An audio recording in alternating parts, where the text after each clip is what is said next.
Assalamualaikum warahmatullahi wabarakatuh. Perkenalkan, nama saya Anissa Kairunisa dengan NIM 2404637.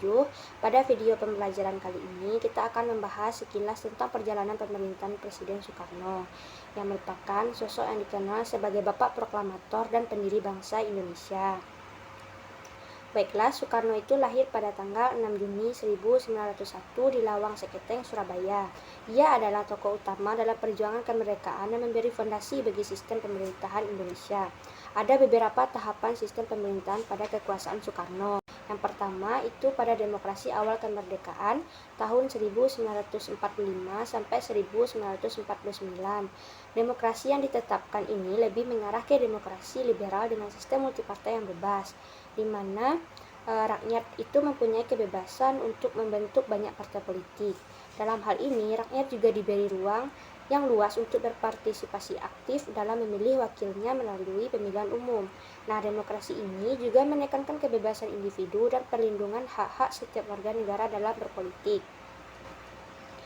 Nah, tidak lama dari itu, pemerintahan Soekarno kemudian berpindah ke periode demokrasi parlementer yang berlangsung antara tahun 1950 sampai 1959. Sistem ini merupakan sistem pemerintahan di mana kekuasaan ini dijalankan oleh parlemen dan kabinet yang dipimpin oleh Perdana Menteri, sedangkan presiden hanya sebagai kepala negara saja. Sistem ini juga dikenal sebagai sistem demokrasi liberal karena memberikan kebebasan politik yang besar, termasuk munculnya banyak partai politik dan kebebasan dalam berpendapat. Meskipun demokrasi parlementer ini memberi kekuasaan atau kebebasan politik, namun keadaan di Indonesia pada saat itu masih kurang stabil dan penuh dengan dinamika konflik antar partai. Akhirnya, pada tahun 1959, Presiden Soekarno ini mengeluarkan Dekret Presiden 5 Juli 1959 yang membubarkan parlemen dan mengubah sistem kembali ke Undang-Undang Dasar 1945. Isi dari Dekret Presiden ini berupa pembubaran konstituante, kembali ke Undang-Undang Dasar 1945, dan dibentuknya Majelis Permusyawaratan Rakyat atau MPR sementara. Dikeluarkannya dekret presiden ini merupakan awal dari sistem demokrasi terpimpin yang berlangsung hingga tahun 1966.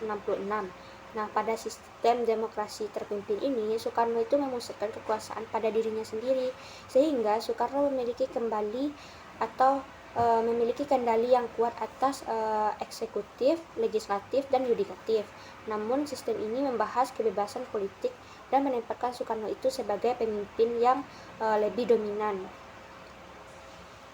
Lalu, tidak hanya pada sistem pemerintahan saja, Soekarno juga dikenal sebagai presiden yang pertama kali merumuskan Pancasila, yaitu pada sidang BPUPKI tanggal 1 Juni 1945 yang menjadi dasar negara dan ideologi bangsa.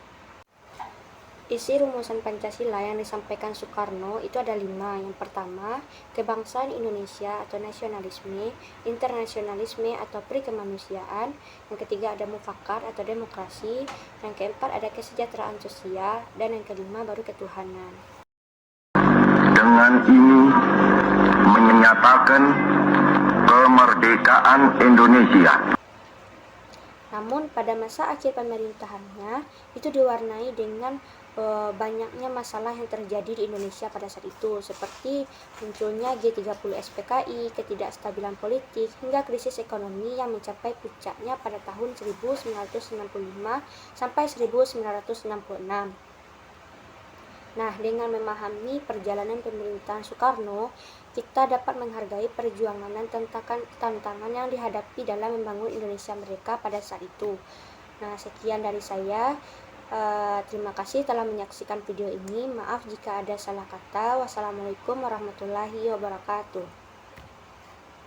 Hai anakku, biarkan aku menjadi korban asal Indonesia tetap bersatu. Ini aku lakukan demi persatuan, kesatuan, dan keutuhan bangsa. Jadikan ceritaku ini sebagai saksi bahwa kekuasaan presiden sekalipun ada batasnya. Karena kekuasaan dan kekuatan langsung ada di tangan rakyat. Dan di atas segala-galanya adalah kuasa Tuhan yang Maha Esa.